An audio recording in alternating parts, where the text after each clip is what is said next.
So let's study the relative size and colors of the stars in our universe. First, here we have our Earth, a very beautiful blue. And if it is about this size, if we put it next to the sun, then we see the relative size of the Earth and the sun to be about that. And the sun is what we call a main sequence star, and it is somewhere in the middle of the main sequence, and it is about that size.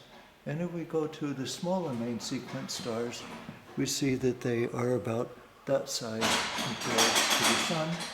And if we go to a larger main sequence star, which is a higher temperature, so it is therefore of about a green color, it is about that much larger than the sun.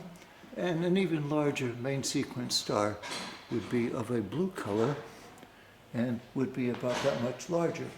So you see we have our ordering of main sequence stars, with the sun being a little bit in the lower half, and then there are even smaller ones and green ones, and the blue one meaning the being higher temperature. And then we go to the giant stars. First we have a giant blue star, and we can see its relative size compared to the sun to be quite a bit larger, enormously larger than the sun, for example. And this puts out an awful lot of light for two reasons. One, because it's a blue color, it has a very high temperature, and therefore it puts out a lot of luminosity, but also it has a very large surface area.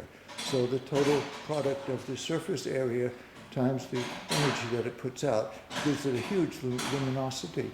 And it is clearly much larger than our sun. But it's not the largest one out there, because then we have supergiants also. And you see that they're even larger than the giant stars. In fact, they're actually 10 times larger than the giant stars, but this was the largest ball that I could find. And the supergiants actually are red, so you just have to imagine that this ball is red. And as you see, this supergiant is quite a bit larger than the giant, and it is quite a bit larger than our own sun.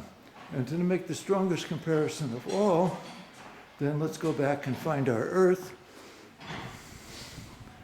and compare the size of our Earth to the size of this supergiant. And there is a comparison. There is our Earth, and there is a supergiant star in that sky. Now, the supergiant star is a very interesting star. Perhaps one of the more interesting ones is a star that's the same size as our Earth, but is totally white, and it's called a white dwarf.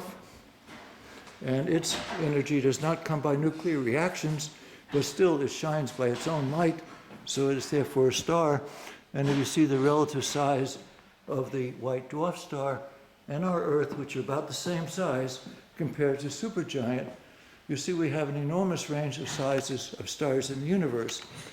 But the most numerous objects in the universe are those stars that didn't make it because their mass was too low to ignite nuclear reactions, so the only heat that they have is the heat of compression. So they are colored a brown, and they are known as the brown dwarfs. And let's spread them around in the universe, and here they are.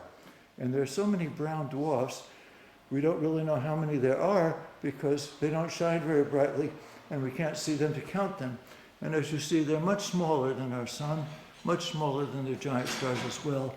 And those are the most numerous objects that we have out there in the universe.